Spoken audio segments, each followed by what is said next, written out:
Provérbios capítulo 22, Provérbios capítulo 22, versículo 28.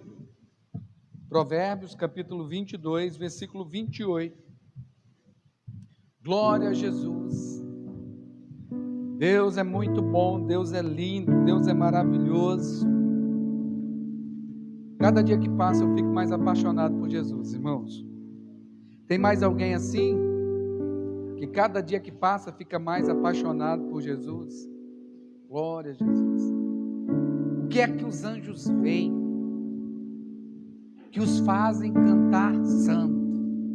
Essa tem sido minha oração constante. Os anjos estão lá diante do Senhor, santo, santo, e eles não enjoam de cantar santo, santo. O que eles veem, Senhor? Eu quero ver isso também, eu quero ser fascinado, eu quero ser atraído todos os dias da minha vida para o Senhor. E quanto mais a gente se aproxima, mais apaixonado a gente fica. Que a gente possa fazer a oração de Jó. Eu conhecia Deus só de ouvir falar. Eu vi um povo dizer e eu não entendia muito, mas hoje não, hoje os meus olhos veem o Senhor. E eu sirvo a Ele porque Ele é o meu Senhor, meu Salvador, meu Redentor, meu amigo. Provérbios capítulo 22, versículo 28. Glória a Jesus. Quem achou, diga glória a Deus. Quem não achou, diga aleluia. Todos acharam. Amém. Provérbios 22, versículo 28. Achou, Luciano? Diz assim a palavra do Senhor: não removas os limites antigos que fixaram seus pais. Não removam os limites antigos que fixaram teus pais. Amém? Essa geração que está aqui hoje, não remova os limites antigos que foram fixados pelos vossos pais. Vamos fechar os nossos olhos? Senhor Deus, nós celebramos ao Senhor nesta noite, glorificamos, exaltamos o seu nome. Deus Santo, fizemos orações, pedidos aqui, e agora nós fazemos mais um. Nos ensine nesta noite, nos instrua, Senhor, através da Tua palavra, que é viva e eficaz. Ela é viva, Senhor, e ela é eficaz. Ela penetra ao ponto de dividir alma e espírito, juntas e medulas, e é apta, Senhor, para discernir os pensamentos e propósitos do coração do homem. Senhor, que nesta noite sejamos cortados por esta palavra, e que venha à tona até nós mesmos, Senhor, aquilo que nos motiva, e também o verdadeiro propósito, Senhor, que nos guie, que nos conduz. Fale conosco, Senhor, através da Tua palavra, em o nome de Jesus. Amém e amém. Salomão, o homem mais sábio que já pisou nessa terra, ele deixa um conselho, ele deixa uma instrução, ele deixa uma diretriz, entre tantas, mas que nós vamos meditar um pouquinho nela nesta noite. Não removas os limites antigos que foram estabelecidos pelos vossos pais na fé. Irmãos, estamos vivendo um tempo de conflitos geracionais. Muitas gerações que têm os seus conflitos, porque cada geração tem a sua particularidade, a sua singularidade.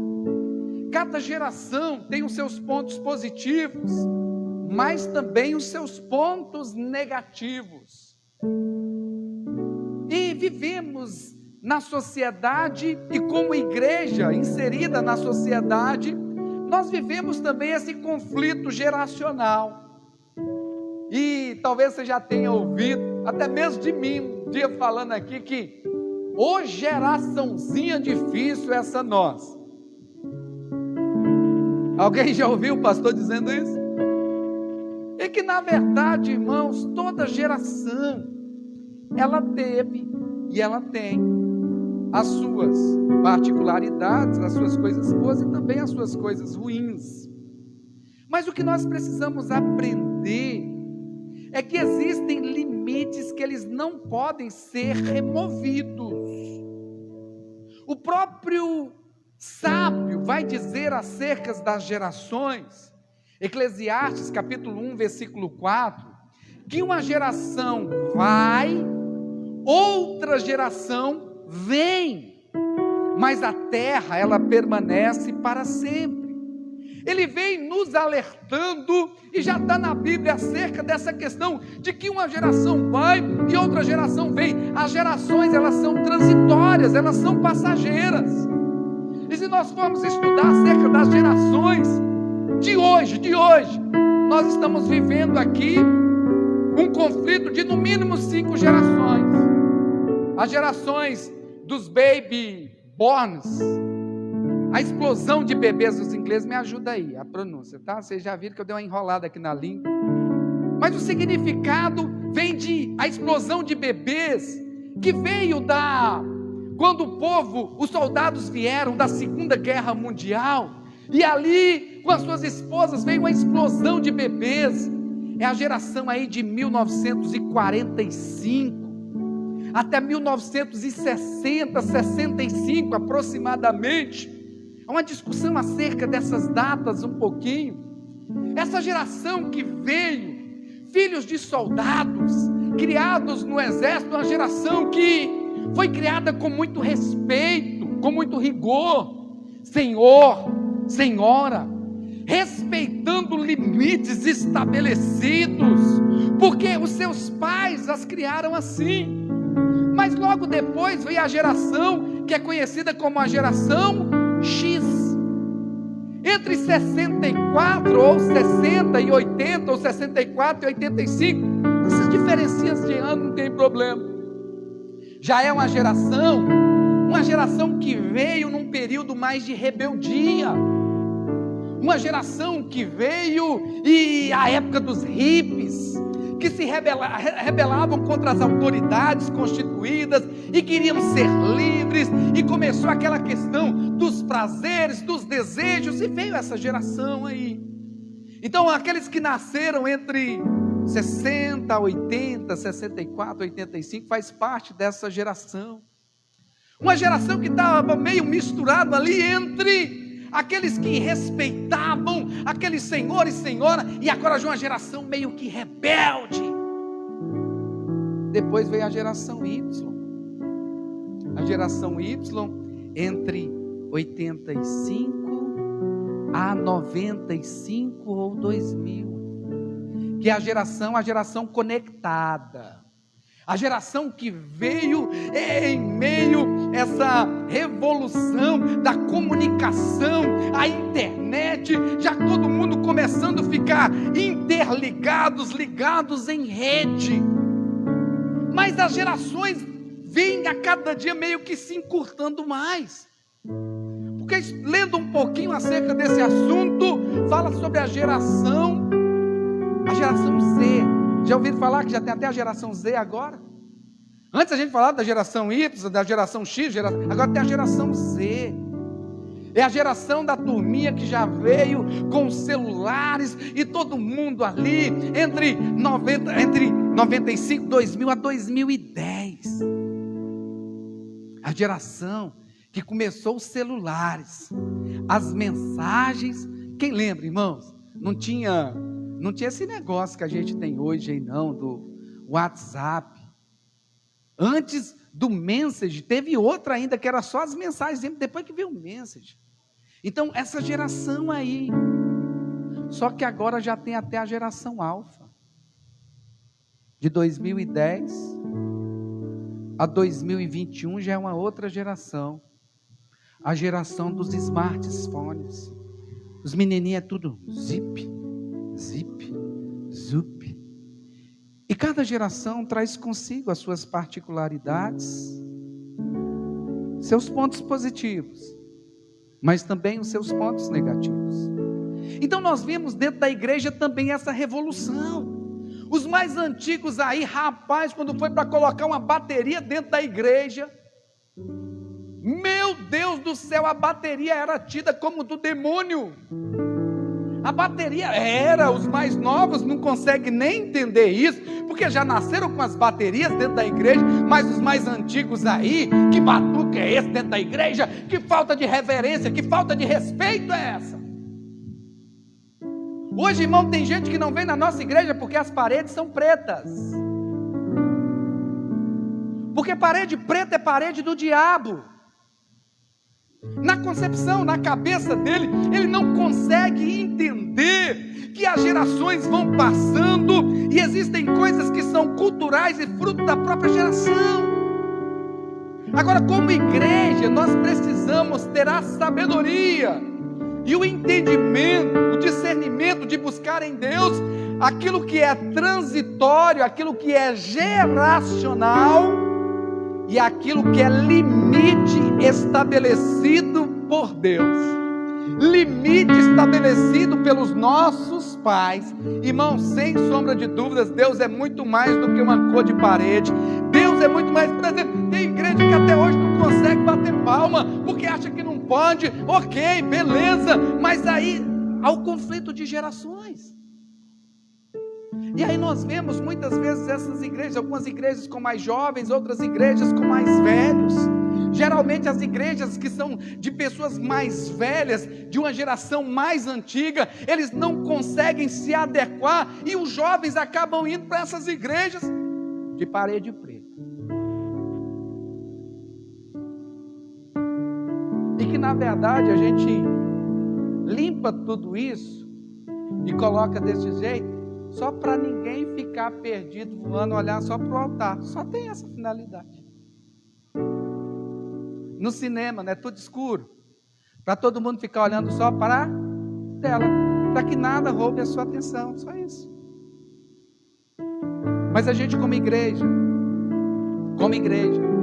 nós precisamos buscar, para que também não caiamos no pragmatismo religioso, onde tudo é válido e nem tudo é válido, onde muitos começam a entrar nessa linha de que tudo é permitido, nem tudo é permitido.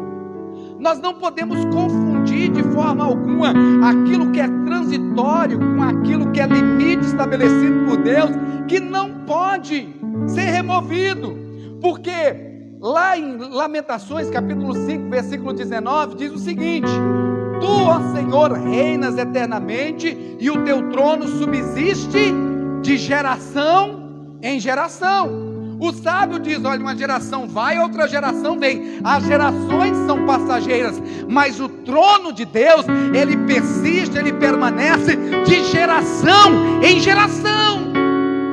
Passarão os céus e a terra, mas a sua palavra permanecerá. Então nós precisamos buscar em Deus a sabedoria e o discernimento para fazer essa separação daquilo que é transitório e daquilo que permanece. O salmista, no Salmo 145, versículo 4, ele nos alerta uma coisa. Ele diz: uma geração contará as tuas obras a outra geração, anunciarão as tuas proezas, a tua grandeza, os seus marcos e os seus limites. O que é que o salmista está ensinando para nós? É responsabilidade das gerações mais antigas ensinar as gerações mais novas. É responsabilidade de nós, a geração mais antiga, transferirmos, ensinarmos, discipularmos as gerações mais novas. Nós cantamos aqui: só em ti confiarei, só em ti confiarei, em frente eu irei, pois eu sei que comigo estás. Isso fala de uma oração e uma convicção. na certeza da vinda do Senhor. A próxima geração, irmãos, a próxima geração, o que será da próxima geração no que depender de nós? O que será da próxima geração em Deus no que depender de nós? Nós hoje, nós que aqui estamos, uma geração contará a outra geração as suas proezas. É responsabilidade nossa, é responsabilidade dos pais ensinarem a criança no caminho em que deve andar, para que quando essas crianças crescerem, elas não se desviem e cumpram o propósito e o plano de Deus em suas vidas. Aí nós chegamos neste versículo que diz: olha, não removas os limites antigos que foram fixados pelos teus pais. Que limites, que marcos, que instruções nós como pais temos ensinado aos nossos filhos, temos transmitido. Porque do mesmo jeito que o Senhor fala para nós: olha, é responsabilidade da geração mais antiga ensinar a geração mais nova, Ele agora está dizendo para nós também, que somos uma geração mais nova. Aqui nós estamos tanto como antigo como novo.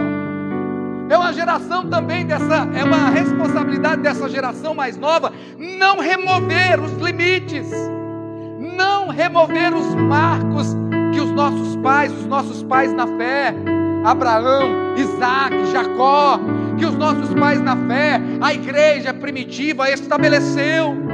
Nós não podemos remover estes marcos, aquilo que é tradição, aquilo que é cultural, aquilo que é temporal. Em Deus ter o discernimento para tirar, mas aquilo que é limite estabelecido por Deus, esses precisam permanecer.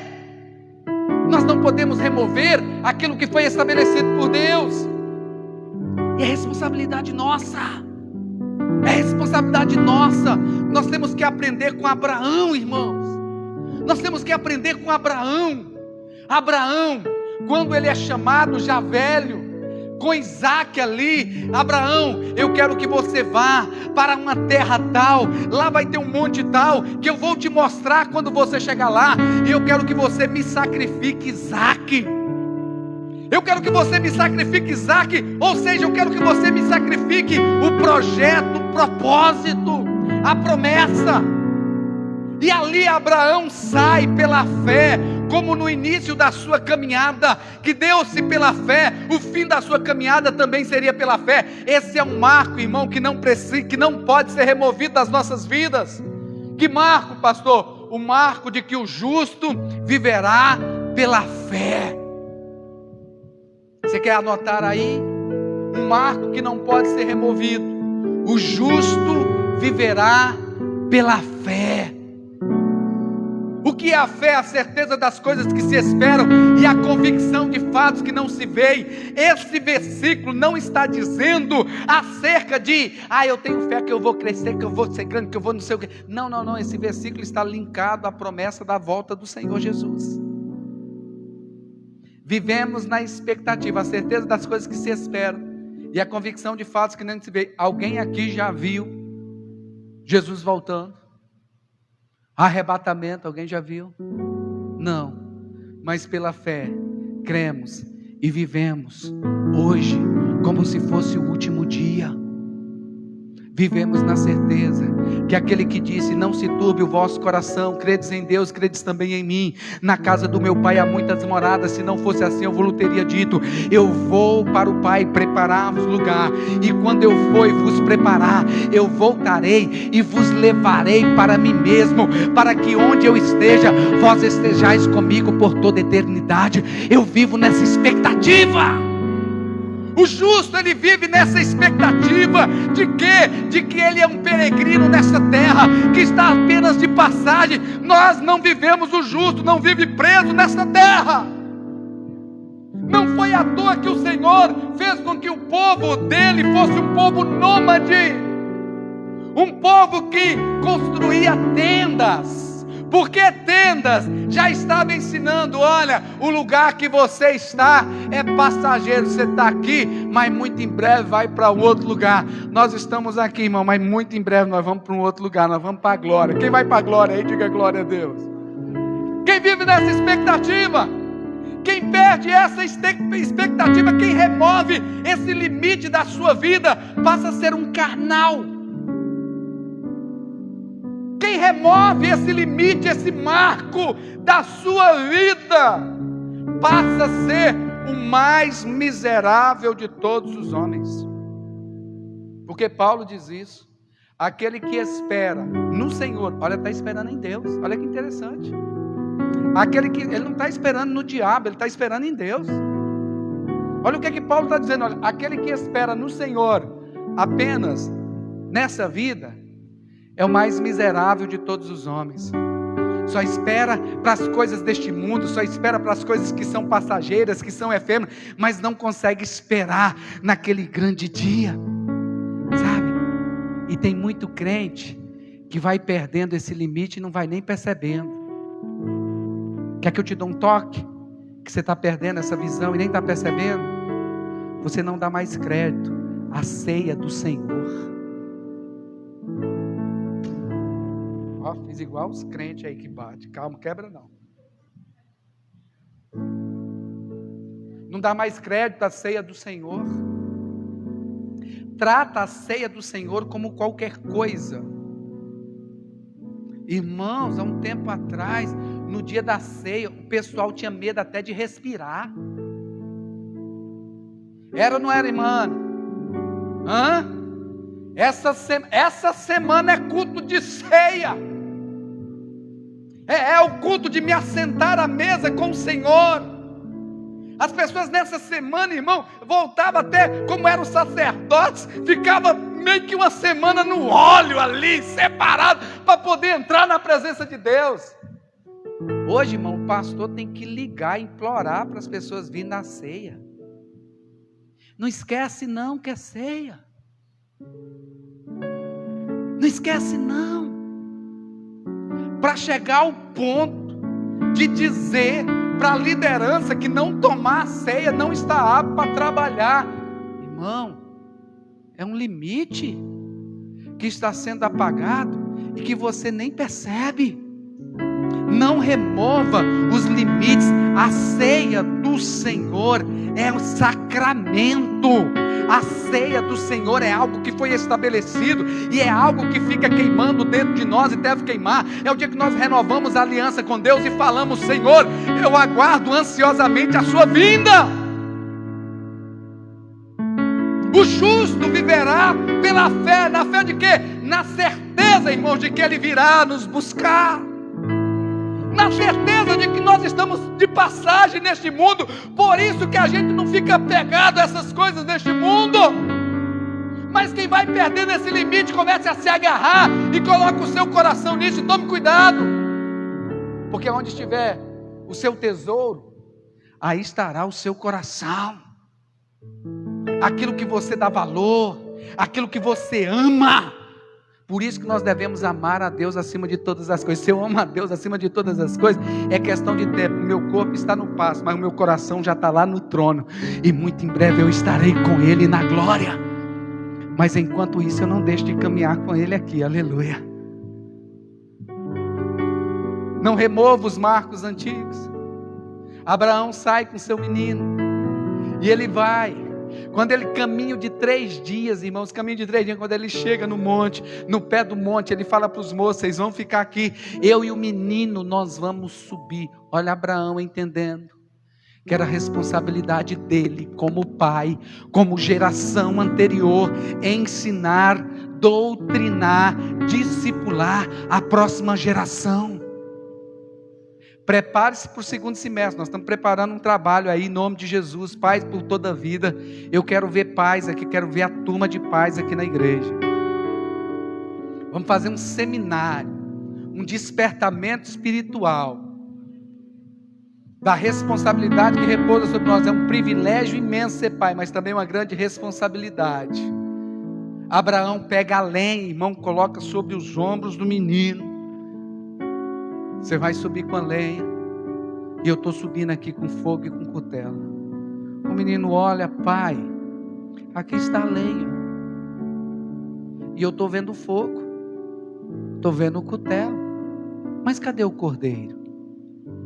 Ele entendia, essa geração mais nova entendia de como deveria ser um culto prestado a Deus. Ele tinha um entendimento, porque o pai o ensinou no caminho. Cadê os pais aí? E os futuros pais também. Ensinou no caminho. Ensinou no caminho. Nós vamos subir juntos. E a Bíblia diz, eu amo quando eu leio lá, que diz que eles subiam juntos, eles caminhavam juntos para adorar ao Senhor. Uma geração caminhando junto com a outra geração, em adoração, em serviço ao nosso Deus. Ele já entendia, pai, está tudo aqui, mas está faltando algo, pai, o que está acontecendo? Sabe, a geração mais nova meio que alertando o pai, despertando o pai, pai, nós não podemos fazer desse jeito não, está faltando o cordeiro. E o que o pai ensina? O princípio, irmãos, da providência e da dependência de Deus. Segura essa daí. Deus proverá para si o cordeiro. Princípio da providência de Deus. O princípio da dependência de Deus. Cantamos, só em ti confiarei. Será? Será? Ou de repente começamos a confiar na força do nosso próprio braço. Irmãos, caminhar junto, eu quero falar e depois eu vou entrar nesse princípio da provisão. Caminhar junto com os filhos para adoração não é simplesmente vir à igreja. É ser a igreja em todo o tempo. Tem pais que dizem, pastor, não sei o que aconteceu. Eu levava os meus meninos para a igreja, hoje meus meninos não caminham mais com Deus. Será que apenas não caminhava para a igreja, uma igreja física, mas não caminhava como igreja? É uma pergunta, um alerta, não é uma acusação. Dentro de casa, os nossos filhos veem Deus em nós. Dentro de casa, a nossa família vê Deus em nós. Ou só nos dias de quarta, ou só nos dias de domingo, que é para vir para a igreja, se tornou um religioso, um pagador de promessa, que vem para a estrutura, mas não é o organismo igreja. Igreja é muito mais do que uma organização. Igreja é um organismo, é algo vivo. É um corpo bem ajustado, completamente ligado em Cristo Jesus como cabeça. Abraão, ele caminhava com o filho, ele andava com o filho em adoração, ao levantar, ao caminhar e ao deitar. O que assusta, irmãos, e foi falado aqui já outro dia, que você vai nos presídios, uma boa parcela, se não a maioria dos camaradas, é filho de crente, até que foi criado, entre aspas, dentro da igreja, vinha para a igreja, mas não via a igreja. Uma geração que caminha com a outra em adoração. Ensina a criança no caminho.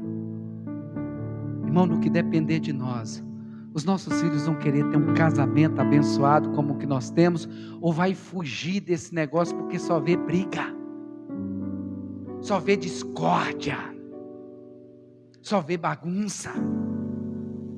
Uma geração transmitindo a outra geração, porque isso, na verdade, nós poderíamos falar de vários marcos aqui. A família é um marco, é um limite que foi estabelecido por Deus, que precisa ser preservado e precisa ser ensinado e transmitido esta verdade para a próxima geração. que vai ser, irmão, da próxima geração, no que depender de nós, no quesito família. Porque a família, ela tem sido assolada, ela tem sido bombardeada de tudo quanto é lado, porque Satanás investe pesado para destruir a família, e os crentes muitas vezes panguando, dormindo, achando que ser crente é vir na igreja. Quem é crente vem à igreja, porque sabe de um limite que foi estabelecido por Deus, que é o congregar, é o se relacionar com os irmãos, é o viver em comunhão, em comunidade com os irmãos, vivendo um só propósito. Mas ser crente é muito mais, ser cristão, crente não, crente até o diabo é, crê e estremece, só que não obedece. Princípio da dependência. Nós precisamos ensinar os nossos filhos e transmitir esta verdade em verdade. Eu estou lendo, vocês sabem, eu estou lendo a Bíblia toda com o João, em um ano. O propósito, até o final do ano nós lemos. Já lemos o Novo Testamento, agora lemos Gênesis, Êxodo, estamos em Levítico. E quando chegou em Êxodo, ali na construção do tabernáculo, aí a gente lendo, e a gente vai conversando, e eu vou aproveitando para transmitir algumas verdades, alguns limites, que a gente procura viver em Deus. E ali, eu falei com ele lendo, a gente lendo, está vendo, João? O Senhor chamou Moisés e apresentou um propósito, apresentou um projeto lindo e maravilhoso. A construção de um tabernáculo, e numa outra oportunidade, papai vai poder ensinar você a respeito de cada coisa, mas esse tabernáculo simboliza o próprio Cristo. Mas era algo muito grandioso, filho. Olha para você ver o tanto de ouro, o tanto de prata, o tanto de bronze, o tanto de madeira especial que era preciso para a construção de tudo isso. E algo que ia precisar de mão de obra especializada para desempenhar essa função. Filho, mas olha para você ver, o mesmo Deus que dá o propósito, isso é dependência de Deus, irmãos, isso é dependência de Deus. O mesmo Deus, filho, que apresentou o propósito, é o mesmo Deus que capacitou homens, e um homem especial chamado Bezaliel, um homem comum que recebeu a capacitação do Senhor para fazer essas obras e ensinar para outros. Dependência de Deus é isso. O Deus que chama é o Deus que capacita, é o Deus que levanta, é o Deus que levanta os obreiros necessários para desempenhar. Dependência de Deus. Você não precisa quebrar limites, você não precisa quebrar, de forma alguma é Deus quem faz. Mas olha aqui para mim, filho, além de capacitar, Ele também proveu todos os recursos, todos os meios, porque Deus provê para si, e assim, filho, tem sido na nossa vida. Dependência de Deus. Como é que eu transfiro? Vivendo. Como é que eu transfiro? Vivendo. Outro dia nós estávamos conversando, estava sendo preciso comprar algumas coisas para cá, e ele, papai, mas nós não estamos apertados. Ele acaba escutando às vezes uma ou outra conversa nossa, e eu disse para ele, filho, mas não se preocupa, é para a obra de Deus. O maior interessado é o próprio Deus. Ele provê os meios e os recursos, é Deus quem faz. Deus proverá para si o cordeiro. Só que aí, sabe o que acontece, irmãos? Muitos, quando começam a se apertar, abrem mão do que Deus fez, abrem mão das responsabilidades que Deus lhe deu, e começa a querer resolver na força do seu próprio braço. Fala que depende de Deus e confia em Deus. Depender e confiar em Deus é ter em Deus como primeiro lugar em suas vidas. Como é que eu ensino também para o meu filho? Que Deus, irmãos, o princípio do dízimo. Ô geração, o que será da próxima geração? Né, Kerr? Cada testemunho lindo, né? Será da próxima geração, que já não vive mais e nem transmite, diz que vem de Deus, mas não vive, porque no âmago do dízimo, no cerne do dízimo está: Senhor, tudo que é meu, na verdade não é meu, vem do Senhor, eu confio e dependo unicamente no Senhor, obrigado por abençoar a obra das minhas mãos. São limites. Mas aí vemos a geração aí dos youtubers, a geração dos múltiplos pregadores, dos ganhadores de curtidas, porque muitas vezes para ganhar curtida e ganhar seguidores não tem problema remover alguns limites. Olha que legal, está tendo muita audiência, está vendo muita coisa, então vamos falar o que lhes agrada e não o que lhes machuca. Eu amo Agostinho de Hipona, um dos pais da fé. Ele vai dizer: Senhor, feriste-me o coração com a tua palavra, desde então me apaixonei por ti. A verdade muitas vezes nos fere. A nossa carnalidade, a nossa humanidade, a nossa dependência em nós mesmos, a nossa confiança, sabe, nas coisas deste mundo, vem nos fere. Mas quando fere, o mesmo Deus que abre a ferida é o mesmo Deus que liga. Deus proverá para si, filho. Fala para o irmão que está do seu lado: Deus provê. Deus provê. Irmãos, eu vivo essa dependência de Deus. Eu vivo essa dependência de Deus. Eu me lembro trabalhando. Tome cuidado, guarde essa frase.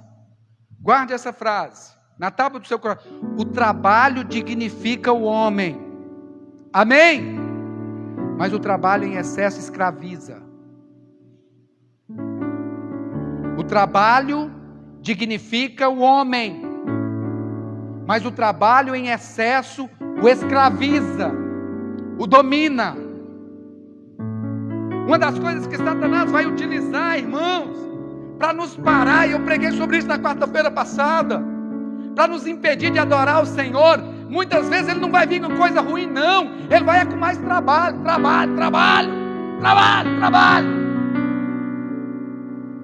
Não estou dizendo que não é para trabalhar, estou falando sobre a falta de equilíbrio no trabalho. E a dependência de Deus é aqui que nós vemos se nós dependemos de Deus ou não. Quando estiver ao seu alcance, presta atenção nisso, quando estiver ao seu alcance, lógico que nós temos pessoas que trabalham por horário em empresas que são horários rígidos, e você, como um bom trabalhador de Cristo, lá nesse trabalho, você vai honrar. Mas quando depender de você, você faz o seu horário? Você que faz o seu horário? Não, somos provados nisso. Deus proverá para si. Eu me lembro, irmão, eu trabalhava, e onde eu trabalhava, o meu patrão um dia falou de jeito: olha, nós precisamos dar uma alavancada nas vendas aí dos carros, e eu preciso que no domingo, você vai pegar carro aqui, e você vai com outro vendedor, vocês vão levar os carros, se for o caso, a gente arruma até mais umas pessoas para ir levar os carros, e vocês vão vender carro no domingo de manhã. Eu voltei para ele, chamei ele pelo nome e disse assim: ó, vou falar um negócio para você. Dia de domingo é o meu dia de servir ao meu Deus. Tenho responsabilidades na igreja, sou professor da escola bíblica dominicana. Irmão, eu era professor da escola bíblica. Porque tem gente que às vezes escuta eu falando assim: eu falei porque é pastor. Não falo isso porque sou pastor, não, falo isso porque eu sou servo de Deus e fui transformado por Ele. E na verdade só estou vivendo isso hoje porque vivia isso lá atrás de uma forma muito natural. Não, domingo eu não saio, porque domingo eu tenho uma responsabilidade. Mas pode ficar tranquilo, que o Deus que nós servimos vai suprir em Cristo Jesus todas as nossas necessidades. Nós vamos vender durante a semana tudo o que for preciso, porque Ele cuida dos céus. Eu dependo dEle, não é eu quem faço, é Ele quem faz. E aí eu voltava para Deus, meu Deus, eu acabei de tomar um posicionamento pelo Senhor, confiando em Ti, para fazer a Tua vontade, para fazer o Teu querer, e crendo, meu Deus, que tudo que eu necessito, e essa empresa também necessita, vem do Senhor, vem de Deus. Irmão, nós arrebentava nas vendas, a gente arrebentava nas vendas. Dia de quarta-feira é o meu dia com Deus. Dia de quarta-feira é o meu... Irmão, nós só temos 2 cultos na semana. Onde está a próxima geração que vai fazer a diferença, cara? Qualquer coisinha hoje é motivo de não vir à casa de Deus. As pessoas já não abrem mão mais de nada.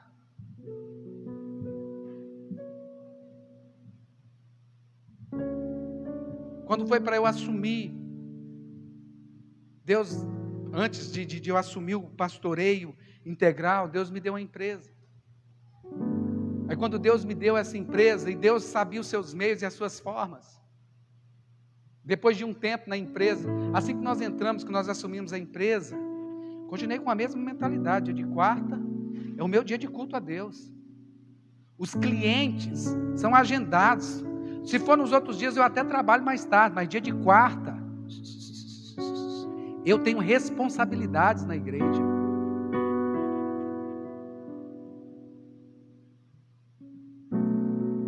É o meu dia de cultuar a Deus e celebrar ao Senhor por todas as maravilhas que me tem feito.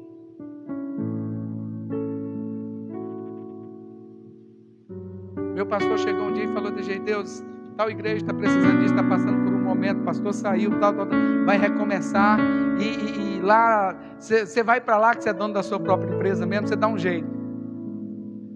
Outra coisa, a igreja não tem condição de sustentar não, você vai porque você está trabalhando mesmo. Amém, pastor, nós estamos aí para servir, Irmão, será natural para mim. Quando é natural, as coisas vão acontecendo. Até que chegou o dia que Deus mandou, foi eu vender a empresa. Vende, queima o barco. Você tem falado de dependência há muito tempo, você até viu, mas eu quero te levar para um outro nível.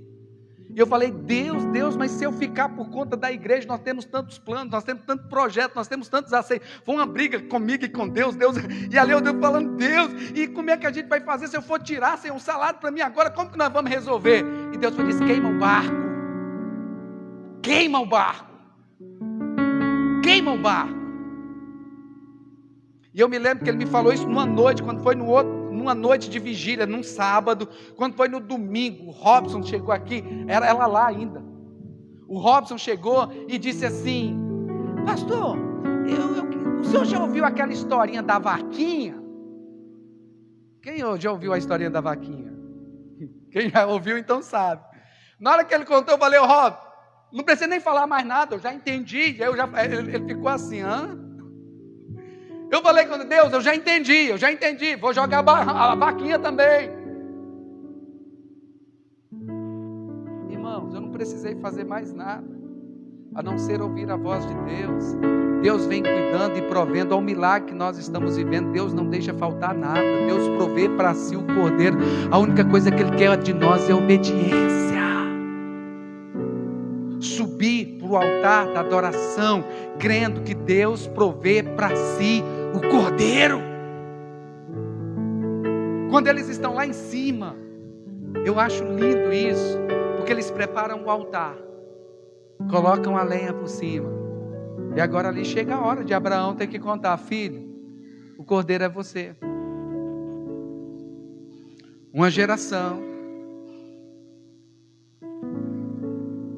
com a próxima geração dizendo: olha, é você que vai ter que se apresentar como oferta viva e agradável diante do Senhor.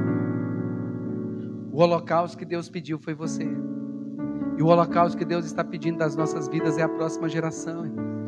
Só que não pode ser obrigado, vai ter que nascer no coração da próxima geração. Mas para nascer eu preciso plantar hoje. Naquele dia não apenas Abraão foi provado e aprovado, mas também Isaac, porque Isaac ele poderia ter fugido, ele poderia ter abrido mão, porque um jovem que consegue carregar nos seus ombros lenha para uma oferta de holocausto totalmente queimada até virar cinza, é muita lenha. Ele era um jovem forte, vigoroso, com muita força, mas quando o pai diz: o cordeiro é você, ele se entrega. Naquele momento, estava sendo transferido literalmente o propósito, a vida, a outra geração, os limites. Como se Deus dissesse: Abraão, beleza, a próxima geração vai dar continuidade, porque é uma geração que se entrega voluntariamente. Mas por quê? Porque essa geração cumpriu o seu papel. Mas aí nós vemos uma geração, irmãos, removendo os limites que foram estabelecidos pelos nossos pais. Uma geração, e é fruto desse momento também, essa geração que está vivendo, ela questiona, faz parte de tudo, ela questiona tudo, ela já não respeita mais as autoridades pelo título, e está certo, ninguém precisa respeitar ninguém simplesmente pelo título, porque se a pessoa tem um título, mas não vive de acordo, é apenas um título, para que eu vou me submeter a ela? Mas essa geração realmente, ela exige algo, mas mesmo exigindo, muitas vezes não submete. Uma geração transmitirá a outra geração, e essa geração que recebeu, não remova os limites, não remova os princípios, não remova os valores, viva e transmita. Que os nossos filhos sejam mais apaixonados por Jesus do que nós.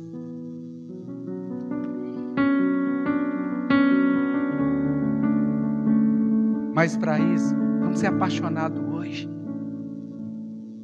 Vamos ser apaixonados hoje. Vamos ter prazer, alegria. Deixa queimar novamente, volta a queimar. Ou se nunca queimou, começa a orar para Deus, eu quero isso aí. Deus, eu quero queimar em sua presença. Levítico capítulo 6, versículo 11, ou 13, versículo 13. E o fogo arderá continuamente sobre o altar e não se apagará. Uma geração que vive na expectativa, é suprida por Deus, todas as suas necessidades em Cristo Jesus são supridas, mas não vive simplesmente nesse mundo, vive na expectativa. A maior herança, a maior riqueza que nós podemos deixar para os nossos filhos, a próxima geração, é o conhecimento acerca de Deus. Vemos aí hoje muitos pais, preste atenção no que eu vou te dizer. Vemos muitos pais hoje que se preocuparam em oferecer o melhor para os seus filhos, o melhor simplesmente dessa terra, a melhor escola, os treinando e os capacitando, os gabaritando, os habilitando para cursarem as melhores faculdades, inclusive federais. Filho de crente, sendo preparado, eu dou o melhor para os meus filhos, e eu preparo os melhores, e a gente precisa oferecer isso. Mas se nós esquecermos de passar para eles os princípios e os valores, estarem bem estabelecidos, irmão, chegando nas faculdades, principalmente federal, que é só fumador de maconha, 80%, não, falei igual Siqueira Júnior agora, 80% dos filósofos, uma bagunça, e o pai pega o bem mais precioso que tem, passa tudo que pode de melhor simplesmente desse mundo, se esquecendo dos verdadeiros princípios, base, fundamento. E isso não pode ser transmitido apenas de falar, tem que ser de viver junto, caminhar junto, ser igreja. Que Deus nos conceda essa graça em nome de Jesus. Que a nossa geração seja aprovada. Que a nossa geração seja aprovada. E que a nossa geração seja aprovada em todos os sentidos, inclusive no de transmitir para a próxima geração. Irmão, deixa eu perguntar um negócio. Se esse coronavírus levasse essa geração, vamos colocar a geração aí a gente de 45 para cima, Igual a geração que morreu no deserto. Não coronavírus levando por causa disso, porque nós não fomos aprovados. Está repreendido isso.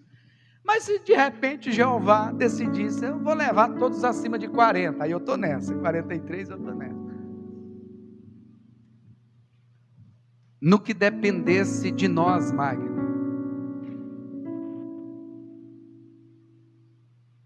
o que seria da próxima geração, no quesito viver para Deus e os propósitos de Deus?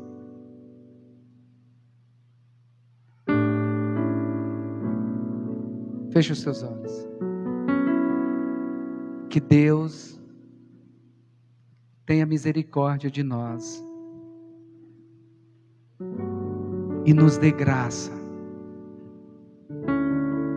nos dê sabedoria e discernimento espiritual para entender o que é geracional, passageiro, mas o que é limite estabelecido por Deus, marcos, que são fundamentos, que são bases, que deve passar de geração em geração. Meu Deus, nos conceda sabedoria, graça, nos conceda, Senhor, em Cristo Jesus, tudo o que for necessário para cumprirmos o papel, Senhor. Que verdadeiramente, Senhor, vivamos pela fé, sejamos obedientes aos direcionamentos do Senhor, mesmo quando de repente na nossa ótica, Senhor, não fazer sentido, mas se o Senhor está mandando e vem do Senhor a gente fazer, Senhor, que possamos, ó Deus, viver para o louvor da sua glória, transmitindo, Senhor, para a próxima geração dependência. Ao cantarmos esse hino, Senhor, que nós possamos nos lembrar do que nós estamos cantando: só em Ti confiarei, não na força do meu braço, não, só em Ti confiarei. Eu vou confiar, meu Deus, eu vou depender, e eu vou transmitir isso, Senhor, até, olha aqui para mim, jovens que aqui estão, receba essa palavra em nome de Jesus. Talvez o que Deus vai fazer na sua vida, lá na sua casa, é mudar, é transformar, é renovar a mentalidade dos seus pais como crentes, que falharam em lhe transmitir alguns princípios e valores. Não é só para o próximo filho também não, mas agora, hoje, você jovem que aqui está, Deus te levantando lá na sua casa, lá na sua família, para restabelecer os limites que foram feitos por Deus, que talvez você não viveu e não estava vivendo até hoje, porque não lhe foi ensinado, porque não lhe foi transmitido, mas hoje você está tendo a oportunidade de ser ministrado pela palavra de Deus. Decida fazer a diferença, ser a diferença e fazer a diferença. Fecha os teus olhos e vamos cantar esse hino. Eu irei, pois eu sei que vivo estás, e um dia voltarás do céu para nos buscar, para sempre reinarás. Aleluia, só em Ti confiarei, eu nada temerei, em frente eu irei, pois eu sei que vivo estás, e um dia voltarás do céu para nos buscar, para sempre reinarás. Aleluia. Senhor Deus, que o Senhor nos leve em paz debaixo da Tua graça, Senhor. Que possamos viver todos os dias da nossa vida à sombra do Senhor.